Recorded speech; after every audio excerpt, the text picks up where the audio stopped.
दो आपके पास प्रॉब्लम है, ये कुछ डिफरेंट टाइप के क्वेश्चंस हैं। हाउ टू सोल्व, क्या कहना देखो आपसे कि if under root 2y plus under root 2y plus 4 equals to 4, तो अगर ये कोई इक्वेशन है इन टर्म्स ऑफ y, आपसे कहता है find the value of y, then the value या वैल्यूज ऑफ y। अब देखिए इसके ऑप्शन है हमारे पास 4, 8, 6, -4। ठीक है जी। तो ये कहता है how to solve this equation. अब देखो अब इसको सोल्व करने बैठ जाओगे तो टाइम लगेगा बहुत ज्यादा। तो बेस्ट क्या है, कुछ ऐसे टाइप के क्वेश्चन को आप डिलीट मारो ऑप्शन के अनुसार। तो अगर मैं ऐसे बात करूं सबसे पहले कि पुट कितना मेरे पास वैल्यू 4 है, ये रख कर देखो 4 2 जा 8, 8 प्लस का 4। अब देखो 2 इंटू 4 प्लस का 4, ये आएगा 4 दूनी 8 प्लस के 4, ये आया मेरे पास अंडर रूट 12, इसका पूरा वैल्यू। अब जब मैं इस पे जाऊंगा, अब देखो 2 इंटू 4 प्लस ये आएगा अंडर रूट 12 और फिर पूरा क्या बेटा हमारे पास 12 आ गया। अब देखो 4 2 जा 8 प्लस ये मेरे पास है बच्चों रूट 12। ठीक है जी। तो ये वैल्यू तुम्हारे पास आएगा 3 पॉइंट समथिंग। तो देखो ये अगर 16 होता तो 4 क्या था, ठीक है 4 और 8 12, 12 का रूट कितना आएगा मोर देन 3, 4 नहीं आ रहा। तो जब आपने y को 4 लिया है तो इसका ऑप्शन तो मैच नहीं हुआ। अब देखिए b से भी करोगे c से भी करोगे तो सब पुट करके देखना पड़ता है। तो कुछ ऐसे सवाल जो आपको थोड़ा मिनिमाइज करेगा टाइम को, वरना देखो लेंथ भी आपके पास ये है। ठीक है। तो अगर मैं y को सीधे से क्या देखो, अगर मैंने इसमें 6 रख के देख लिया बच्चों, तो 6 2 जा 12 प्लस के 4 कितना आएगा 16 हो गया। तो ये वैल्यू मेरे पास कितना मेरा 4। अब देखिए दिस थिंग इज 4, अभी कितना है 2y, तो 2 इंटू 6 प्लस का भी हमने 4 निकाला बच्चों, 6 दूनी 12 और फिर ये 4 कितना आ बेटा ये 16, तो वैल्यू कितना आ रहा है ये 4। ये तो इसका आंसर आ रहा है। क्या मतलब हुआ, y की वैल्यू को 6 पुट करने से हमारा आंसर मैच हो गया। तो हमारे पास क्या ऑप्शन सी। तो कुछ ऐसे सवाल होंगे जो आप वर्किंग ना करते हुए ज्यादा ऑप्शन से डिलीट मार देना, उससे आपका कैलकुलेशन फास्ट आएगा, मतलब टाइम कम लगेगा। अब देखो अगर आप इसे करने बैठ जाओ अपनी वेज में कि सर पहले उसका स्क्वायर करूंगा तब मुझे y मिलेगा, चलो देखते हैं अभी। तो ये तो हमने थिंक कर लिया, इसे कहते हैं हिट एंड ट्रायल, सोचो और लगाओ। अब देखिए तो अगर मैं बात करूं बाय द वर्किंग, जिसका आपके पास पहली फंडा सीखा था आपने 10th क्लास में 9th क्लास में, मैंने कहा ऑन स्क्वायरिंग, आपने कहा बच्चों 2y प्लस इसका 16 होगा बेटा, ये इसे आप बाहर निकाल दो।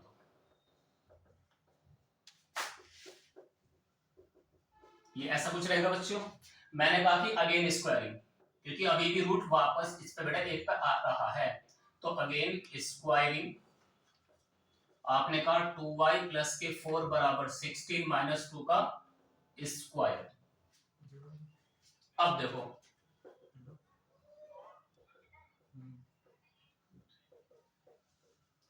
अब बेटा जैसे फिर आप अंदर भी इसको ओपन कर दिया। अब देखिए तो आफ्टर ओपनिंग द स्क्वायर ये मिला मुझे, इसको जब ट्रांसपोज करेंगे तो कुछ ऐसा मिलेगा 4y स्क्वायर 64 प्लस के 256 माइनस के 2y माइनस के 4। आपने मुझसे क्या कहा 4y स्क्वायर ये 66 हो जाएगा और ये 252 हो जाएगा। आपने कहा से 2 से कर देंगे इसको डिवाइड, तो 2y स्क्वायर 3y ये आ गया आपके पास। तो it is a quadratic, now you can factorise easily. तो फैक्टर से आपको क्या मिलेगा बेटा, तो बाय फैक्टराइजेशन आपको y की 2 वैल्यूज आएंगी। ठीक है जी। अब इनमें से कोई एक मैच हो जाएगा, इसका ये दूसरा तरीका है। तो देखिए पहला इसका स्क्वायरिंग किया, फिर एक बार और करा, बन गया ये क्वाड्रेटिक, तो again factorise, it's a lengthy procedure. तो अगर कोई ऐसा सवाल आता है आपको तो please solve by the option. ठीक है, अब देखिए, नोट कर लो, एकदम बिल्कुल इसका बच्चों वाला स्टाइल है जी। हमारे पास एक अदर क्वेश्चन है, if alpha and beta are the roots of this equation to find the value of this expression. ठीक है जी, तो कोई ये आईआईटी मेंस का सवाल है। तो पहले बोल रहा हूं कि हमारे पास क्वेश्चन आ सकते हैं भैया, क्योंकि 11th सिलेबस में ये है। तो 5 टॉपिक है एमयू और जामिया में जो जेई से कॉपी मारता है, तो उसका लेवल काफी इंटरेस्टिंग रखता है, कभी आपको हल्का सवाल बिल्कुल नहीं मिलेगा। अब देखिए, तो मीनिंग क्या था बेटा कि जब अल्फा इसका रूट है तो मैंने कहा कि इट विल सेटिस्फाई, मतलब in place of x you have to put x बराबर अल्फा एंड x बराबर बीटा। जब आप रख के देखेंगे बच्चों तो ये बनेगा कुछ इस तरह से। ठीक, अगर मैं इसको बाहर निकाल दूंगा तो मुझे कुछ ऐसा नजर आएगा बच्चों, माइनस का c बेटा, मुझे यहां से अल्फा कॉमन आ गई तो a अल्फा प्लस का b बराबर माइनस का c। आपने कहा a अल्फा प्लस का b बराबर माइनस का c अपॉन अल्फा। क्या समझ में आया कि जब इसका अल्फा एक रूट है तो इट विल सेटिस्फाई, मतलब पुट कर दो x बराबर अल्फा, तो बन गया a alpha square b alpha plus का c। मैंने क्या देखा, इस c को बाहर फेंक दो, क्या फायदा हुआ, बाहर निकल के आई, यहां से आपने अल्फा कॉमन निकाला तो a अल्फा प्लस का b बचेगा। अब क्या होगा, दिस ब्रैकेट बराबर ये नीचे आ जाएगा। तो जब अल्फा से ये बना रिलेशन तो सिमिलरली उसी के अनुसार मैंने कहा a बीटा प्लस का b तो c अपॉन बीटा। अब देखो बच्चों, नीचे वाला वैल्यू को ये आ चुका, क्योंकि a अल्फा प्लस b वहां रखूंगा, a बीटा प्लस का b यहां रखूंगा, तो मेरे पास कुछ ऐसा आया। इसे मान लो फर्स्ट, इसे मान लो बच्चों सेकंड। आ जाओ यहां पर, आपने कहा beta upon this value minus का c अपॉन अल्फा। ठीक है बेटा, दूसरा केस देखो, माइनस का c अपॉन बीटा तो प्लस अल्फा अपॉन माइनस का c अपॉन बीटा। इसके बाद आप क्या कहोगे, ये एक सिंपल नंबर को डिवाइड कर रहा है एक फ्रैक्शन, तो इसका जो ये अल्फा बच्चों ऊपर चला जाएगा, इसका बीटा ऊपर आ जाएगा, तो आपने कहा बीटा अल्फा यानी कि अल्फा बीटा अपॉन माइनस का c, फिर अल्फा बीटा अपॉन माइनस का c, तो आपको याद हुआ ये 2 times alpha beta upon minus का c आ जाएगा। क्यों बेटा, जो वैल्यू फर्स्ट में है सेम वैल्यू सेकंड में है, तो मान लो अगर ये x है तो ये कितना होगा भैया x, तो मेरे पास आ 2 times of x। Is it clear? इसमें एक चीज फालतू आ गई, सर अल्फा इंटू बीटा। हाँ बेटा वेरी गुड, हमारे पास जब इसके रूट थे तो from this part you can say alpha into beta c upon a by the condition of product of roots. आ जाओ यहां पर, तो माइनस का 2 अपॉन c मैंने अलग लिख दिया और इसकी वैल्यू मैंने यहां लिख दी, इससे c कट जाएगा तो माइनस का 2 अपॉन a, तो this is the B option. सही है बच्चों, तो ये है इसका तरीका भैया जी। आपके पास it's a new problem, if the sum of any two roots of this cubic equation is 0 find all the roots. इसका मतलब क्या हुआ, इसके जो दो देखो इसके जो रूट है हमारे पास, एक अल्फा होता है, एक बीटा है और एक गामा है। 3 क्यों है इसके root, because it's a power of 3, ये डिग्री 3 पॉलिनोमियल। तो आपने कहा सम ऑफ एनी टू, बच्चों मैंने मान लिया कि अल्फा प्लस बीटा मेरे पास 0 है, तो गामा तो कुछ होगा, अल्फा भी कुछ होगा, लेकिन अल्फा एंड बीटा एक दूसरे के अपोजिट साइन में आ रहे। इसका मतलब ये हुआ होगा कि अगर एक 3 है तो दूसरा माइनस का 3 होगा, तब जाके उनका सम 0 आ रहा बच्चों। ठीक है, अब देखिए, अब या तो बच्चों मेरा देखो सी है बेटा या मेरा डी है, क्यों, क्योंकि देखिए इनका तो 2 का सम किसी का भी 0 नहीं हो सकता, तो ऐसे 2 ऑप्शन बचे मेरे पास लास्ट के कि इनमें इनका सम 0 हो रहा है या फिर 2 and -2 का सम 0 हो रहा है। तो अब सवाल आता है सर फिर सी और डी में बेस्ट कौन है या हमारे लिए कौन सुटेबल होगा, जी बताओ। अब तुमने क्या देखा इसके बारे में कि हमारे पास एक कंडीशन है बड़ी प्यारी सी, क्या है वो देखते हैं बेटा।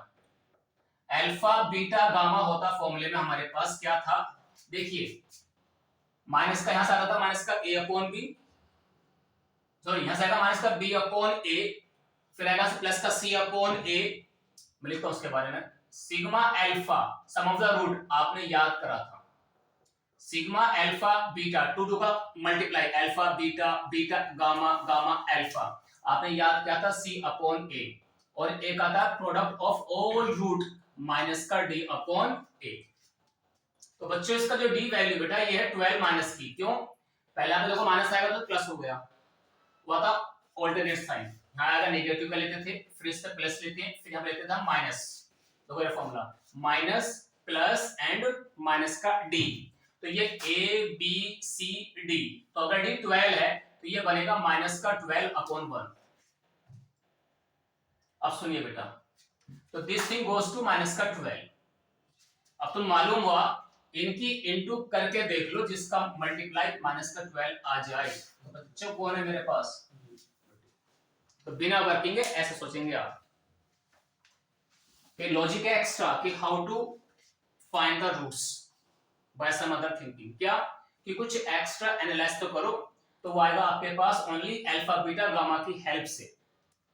अगर आप निकालने बैठ गए ना तो बेटा बहुत टाइम लग जाएगा, निकलेगा भी नहीं, वेरी कंफ्यूजिंग पार्ट। तो best part is just by hard thinking. तो था भाई ऑप्शन, तो आपको याद हुआ 2 मल्टीप्लाई माइनस का 2 इंटू 3, तो 2 टू 4 माइनस का हो गया ये, और इंटू 3 तो माइनस का 12 आ रहा, तो दिस इज द ऑप्शन।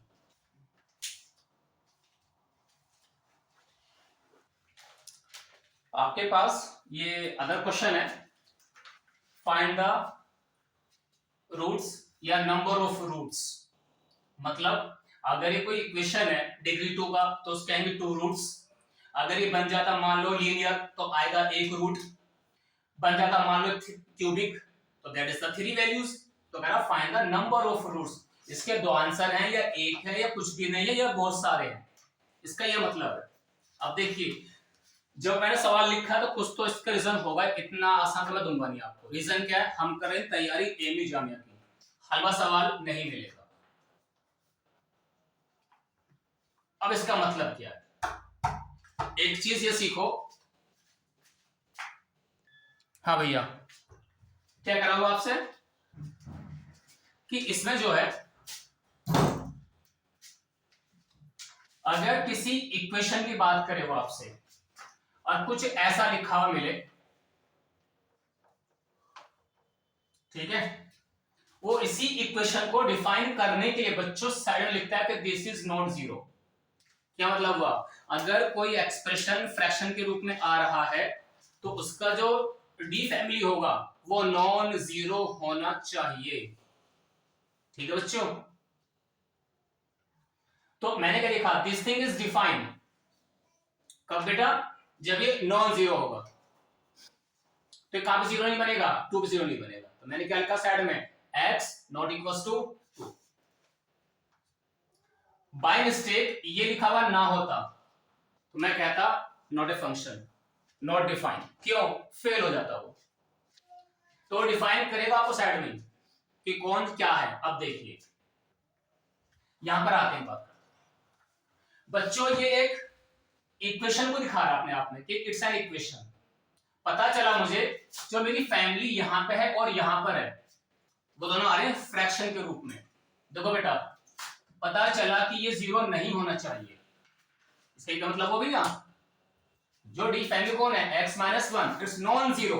अब सुनिए अगर ये नॉन जीरो है तो whole thing is non zero family, तो this part left and right easily cancel out, तो आपको x क्या मिला, 1 मिल गया ना, ये तो फेल हो गया ना। आपने यहां तो कहा था नहीं है 1, ये 1 आ रहा है, तो मतलब क्या हुआ इस केस में, नो आंसर, क्योंकि अभी तो कहा आपने x 1 नहीं है और कैंसिल होने के बाद आपको मिला x का वैल्यू सिंपली 1, तो दिस इज इम्पॉसिबल, तो दिस इज इम्पॉसिबल, तो मैंने कहा नो आंसर। तो यानी कि रूट्स कितने मेरे पास, 0, एक भी नहीं, मतलब जब काम ही फेल हो गया तो वैल्यू तो मिलेगी नहीं, तो दैट इज जीरो वैल्यू। बेटा इट्स वेरी इंटरेस्टिंग प्रॉब्लम। क्या कहता है वो, if the roots of this equation are in the ratio m:n, मतलब ये हुआ अगर इस इक्वेशन के रूट आपने पढ़ा था अल्फा एंड बीटा, तो उनका जो रेशियो है हमारे पास बच्चों वो m:n है। मतलब अल्फा की जो वैल्यू होगी वो m टाइम्स, आप उसे कुछ मान लो अपनी तरफ से mr, जो बीटा होगा बच्चों mr। तो अगर मैं सवाल करने लगा इस तरह से, इट्स लेंथी प्रॉब्लम या इट्स लेंथी प्रोसेस। तो कहता है टू मिनिमाइज द टाइमिंग आप क्या करेंगे, तो वो कहता है आओ सिखाते हैं तुम्हें एक लॉजिक जिसका नाम है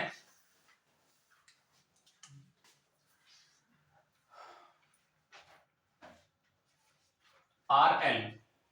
मैं कहूंगा रट लो, मतलब ये कॉन्सेप्ट याद करना पड़ेगा आपको शॉर्टकट के लिए। बेटा क्या कहती है वो, तो इट्स ए कंडीशन।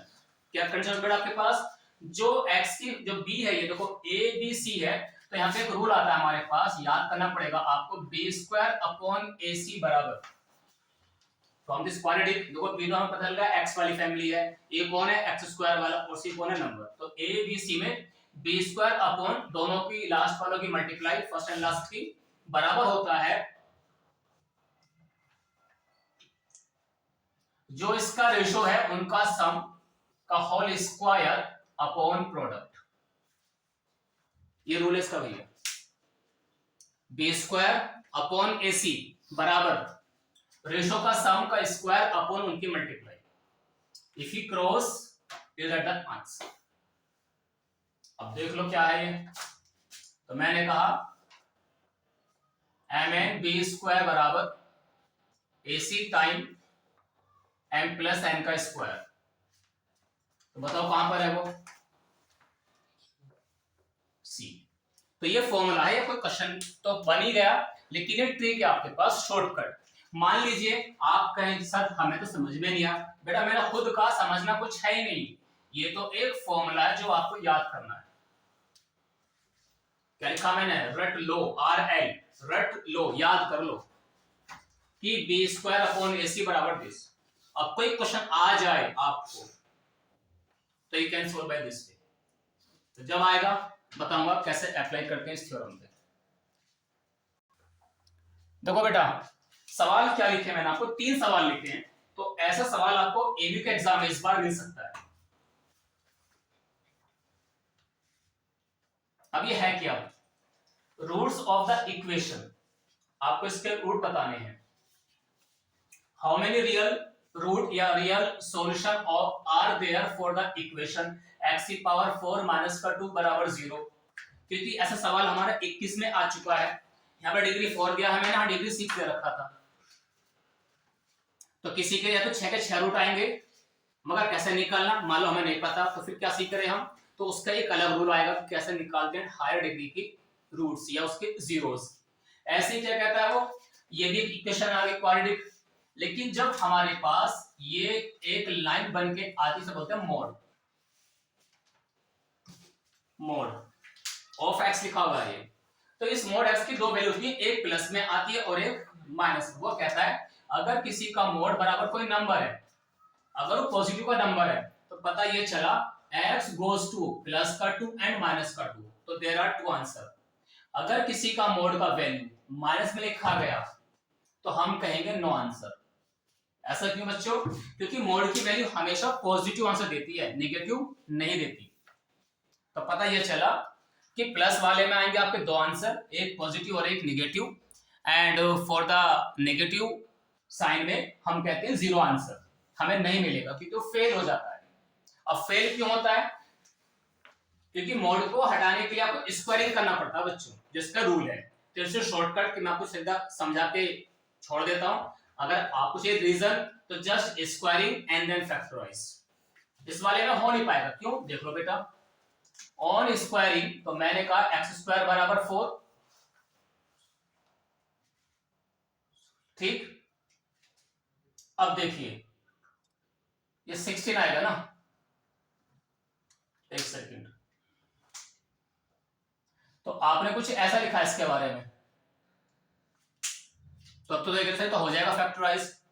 तो जैसी बेटा हमारे पास मीनिंग क्या था, क्योंकि हमारे पास सवाल है ये मोड का, ये पहले से गिवन है ना कि आपने खुद लाए हो। तो इस मोड का मीनिंग होता था कि जिसका अगर आप ग्राफ बनाएंगे ना तो ये ओनली पॉजिटिव वैल्यू देगा, नेगेटिव देगा ही नहीं, तो इसे हमारे पास फेल हो जाएंगे। ठीक है, तो यहां पे लिखा गया result simply no solution and there एक प्लस का और एक माइनस का। ठीक है, अब देखिए बेटा तो मीनिंग क्या है इन क्वेश्चंस में, अगर हम बात करें पहले वाले में, तो सबसे पहले तो फर्स्ट एक काम करो, पहले बेटा मैं आपको क्वेश्चन नंबर 8 सोल्व कर देता हूं, क्योंकि फिर हम इसमें से इरेज कर देंगे आफ्टर द सॉल्विंग। अब देखिए फॉर द इक्वेशन ये ऐसा लिखा गया था, तो मैंने मोड यहां भी लगा दिया, मुझे कोई दिक्कत तो नहीं आएगी। देखो अगर कहीं पर मोड एक्स लिखा हुआ है, मान लो उसको मैंने y कहा है, तो उसका जो स्क्वायर होगा वो बनेगा कितना बेटा y स्क्वायर। अब कोई बच्चे कैसे आपने यहाँ पर मोड क्यों लगा दिया, बेटा देखिए एक मोड x है एक है x स्क्वायर, तो इसका मतलब भी तो यही होगा, तो कोई दिक्कत थोड़ी है, ये भी तो अभी भी तो पॉजिटिव क्वांटिटी था पहले से वो भाई स्क्वायर, वो किसी रियल नंबर का स्क्वायर है। आपको मालूम है नेगेटिव को स्क्वायर करेंगे तो भी पॉजिटिव आएगा और पॉजिटिव को स्क्वायर करेंगे तभी पॉजिटिव आएगा, तो जस्ट कॉल एज मैंने मोड ले लिया, तो नो इफेक्ट। अब सुनिए, तो जब बेटा मैंने इसको बोल दिया y स्क्वायर, तो ये बन गया बेटा y, तो बन गई है आपका इक्वेशन कुछ इस तरह से, तो इट इज ए क्वाड्रेटिक, तो वी कैन फैक्टराइज। बेटा 6 1 जा 6 आएगा, मैंने कहा 2 × 3,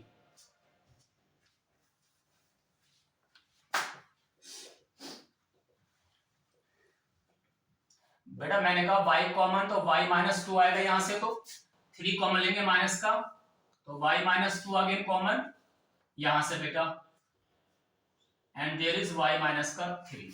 आपने मुझसे कहा सर y बराबर 2 एंड y बराबर +3, तो बच्चों ये y तो प्लस का 2 है और ये प्लस का 3, लेकिन जो y है बेटा आपके पास, y जो था बेसिकली वो है मोड x, तो मैंने कहा मोड x बराबर जब y था तो y पहले केस में 2 है बच्चों, तो जब मोड की वैल्यू प्लस का 2 है तो x gives 2 values +2 and -2। in the same way when y is +3 तो mod x goes to +3, आपने कहा x बराबर क्या होगा बेटा +3 and -3। तो जब किसी का मोड पॉजिटिव आता है तो मैंने आपसे कहा था it has 2 values, one positive other is negative, तो इसके अकॉर्डिंग 2 आंसर आए, इसके अकॉर्डिंग 2 आंसर आए, तो मैंने कहा टोटल मेरे पास कितने आंसर है बच्चों 4 सॉल्यूशन, क्योंकि 2 आएंगे देखो प्लस यहां से आए और 2 यहां से आए, तो 2 + 2 दैट इज 4 आंसर। तो बच्चों आपका आंसर क्या बेटा बी, 4 रियल रूट्स। बेटा in the 7th question if you check, अब देखो क्या करा वो, how many real solution are there for the equation. देखिए अगर इसको मैं यही पे कर देता हूं, आपने कहा x की पावर 4 माइनस के 2 लिखा हुआ है, तो मुझे याद आया डिफरेंस ऑफ द स्क्वायर हो चुका है, क्योंकि आपके पास है एक सिंपल फॉर्मूला 9th क्लास वाला या 5th क्लास वाला, एक बार प्लस और एक बार, लेकिन आज मैं इसका नाम बताऊंगा क्या कहता हूं मैं, हाफ पावर प्लस है और हाफ माइनस। क्यों, अगर कहीं पर लिखा हुआ है पावर 6 तो आप कहेंगे 3 तो प्लस हो गई पावर और 3 माइनस के लिए चली गई, तो आधी प्लस आधी माइनस, सेम थिंग इस पे आ जाओ।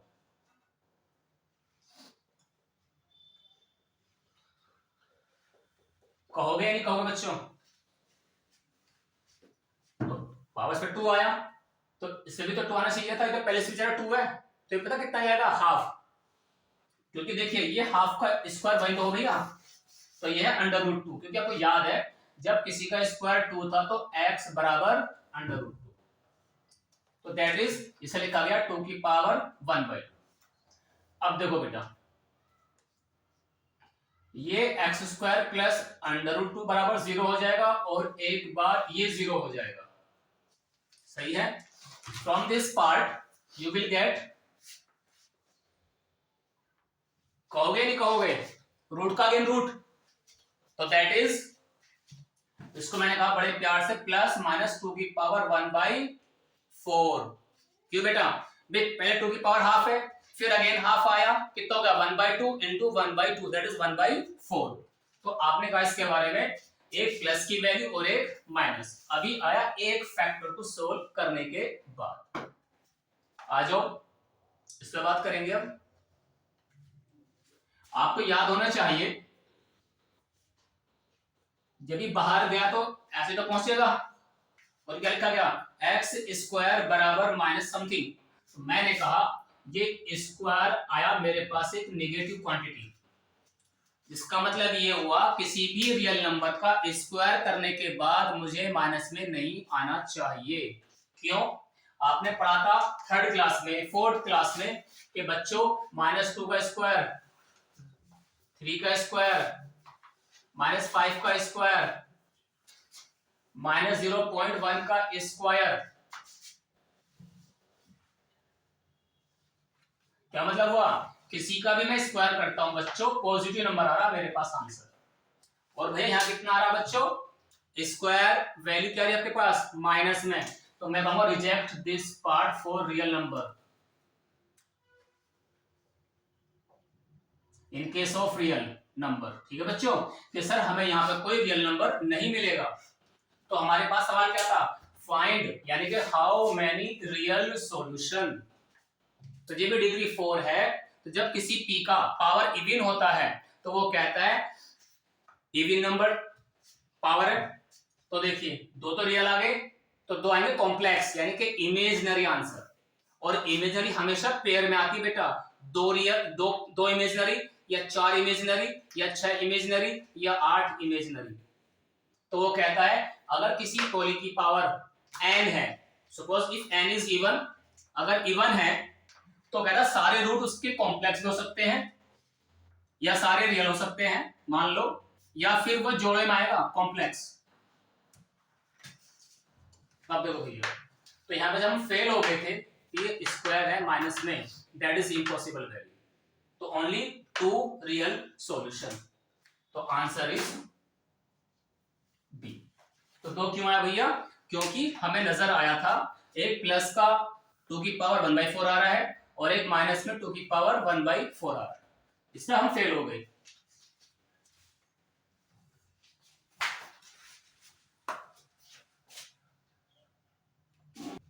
तो बेटा देखो हमने क्या करा, जो हमारा 7 और 8 में डिस्कस कर लिया था, 6 जो हमारे पास है same as the 8th one, तो मैंने आपसे कहा कि it's a homework for you, तो आप आराम से कर लेना, ऑलरेडी वीडियो में वो है।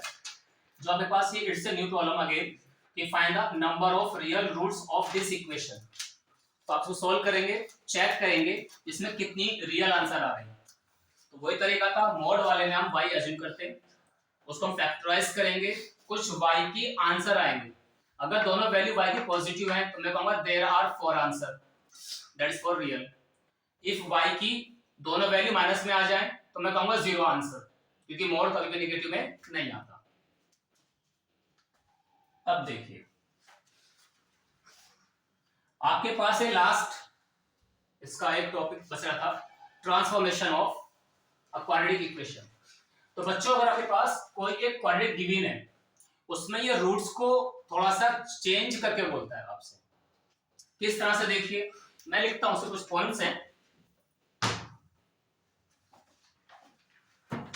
सवाल यह था बच्चों, पहला case, if alpha and beta are the roots of this equation,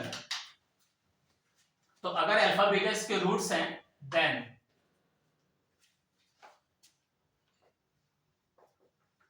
find the quadratic equation whose roots are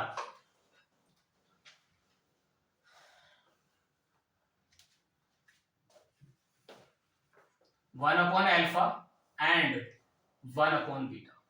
बेटा इसका मतलब ये हुआ, अगर कोई एक इक्वेशन गिवन है जिसके रूट अल्फा एंड बीटा है, आपसे कहेगा find the new equation whose roots are reciprocal.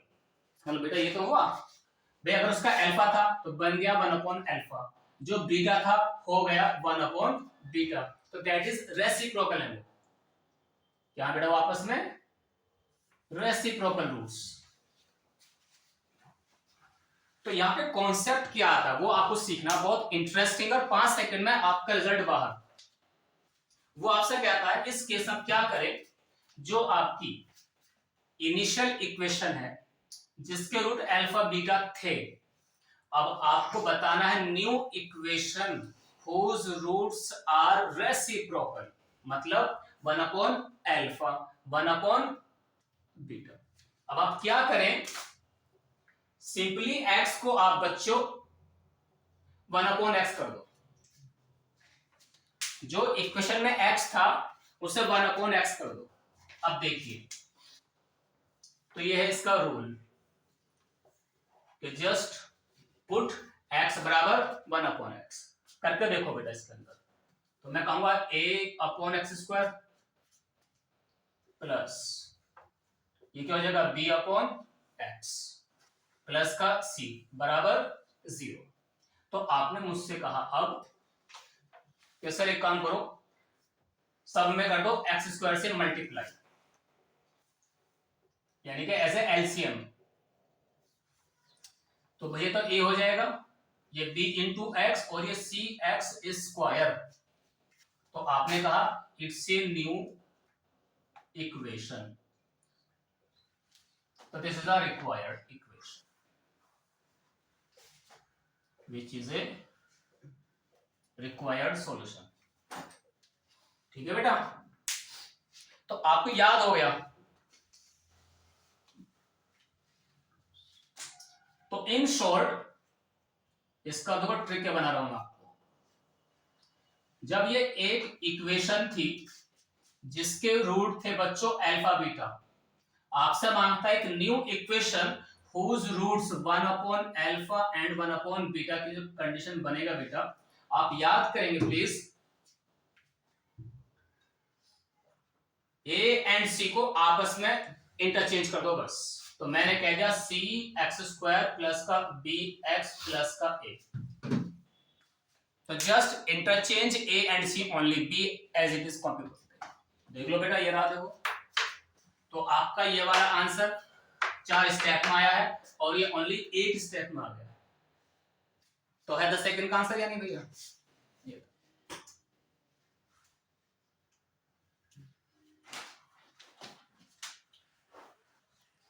बेटा आपके पास एक क्वेश्चन है based on the reciprocal of root.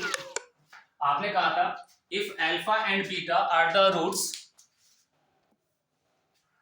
जी अगर इसके रूट अल्फा बीटा हैं, सॉरी अगर इसके रूट अल्फा बीटा हैं, तो यहां क्या कर रहा भैया वो 1/अल्फा एंड 1/बीटा, मतलब कि उसने कर दिया इनका रेसिप्रोकल का सम मांग रहा है मुझसे वो। एक तरीका तो आपके पास देखो ये है, क्रॉस मल्टीप्लाई करके फिर उनकी अलग अलग वैल्यू आप पुट कर लोगे, या बेस्ट क्या है ओनली जस्ट सीधा इसको आप इंटरचेंज करो। ठीक है, तो पता चला 7x² प्लस 3x प्लस का 4 बराबर 0। अब उसका s निकाल दो,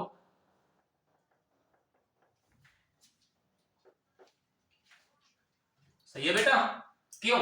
आपने खुद कहा कि अगर अल्फा बीटा इसके रूट है तो इनका सम क्या होगा। तो मैंने कहा एक तो है क्रॉस मल्टीप्लाई से आपका आंसर आ जाएगा डायरेक्ट, या फिर बेस्ट क्या है कि सर ये तो उल्टा हो गया और उसका सम है ये, तो बेस्ट क्या है मैं आपस में AC को इंटरचेंज करके सीधा उनका सम निकाल दो फॉर्मूले से, तो जल्दी हो जाएगा। और अगर आप करो देखो अपना बुकिश स्टाइल में यहां आ जाओ, देखो अब अगर आपको करना है बाय बुकिश वे,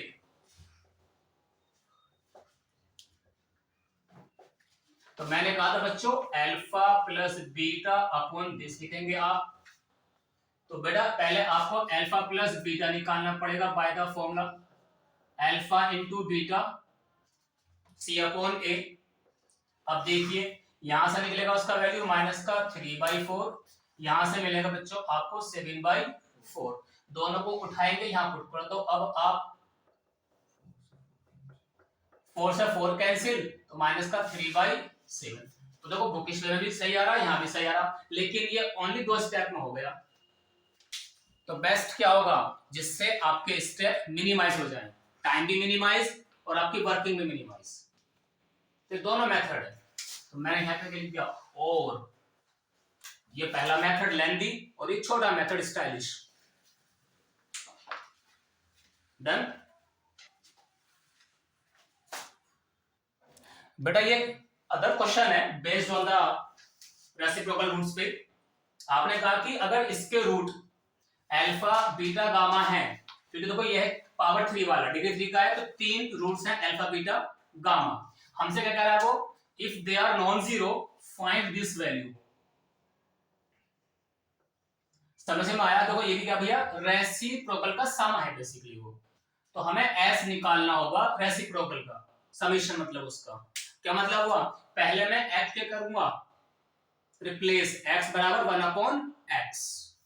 तो क्या मतलब हुआ कि in this equation x goes to 1/x। जब आप करेंगे इसके अंदर बच्चों, तो मैंने कहा 1/x³। ठीक है, या एक ट्रिक और सीख लो, जब आपको x गोज टू 1/x करना है, जिसकी हायर पावर है वहां से आप डिग्री भगाते चले जाओ सारी। जब बाई 3 करूंगा तो 1 आएगा, देखो इसका वैल्यू। जब बाई 3 करूंगा तो क्या बनेगा, सीधा ये px, और क्या बनेगा सीधा ये qx² और प्लस rx³। क्या मतलब हुआ, अगर ये है डिक्रीजिंग ऑर्डर में, तो अब कर दो उल्टा इंक्रीजिंग ऑर्डर में। देखो पावर 3 वाला जो पावर 0, 2 वाला 3 में से 2 गए 1, 3 में से 2 गए 1 गया 2, 3 में 0 गया 3। तो it's a increasing power of x। तो पावर 3 वाला 0 का हो गया, तो कांस्टेंट। पावर 2 था, 3 में से 2 गया 1 पावर, 3 में से 1 गया 2 पावर, और 3 में से 0 गई 3 पावर। तो इट्स अ सिंपल क्यूबिक। तो इसको मैंने लिख दिया उल्टा करके इस तरह से। तो इसका जो सम होगा बच्चों -q/r। कहां बैठा है वो, ऑप्शन ए के अंदर। एकदम सिंपल टास्क है।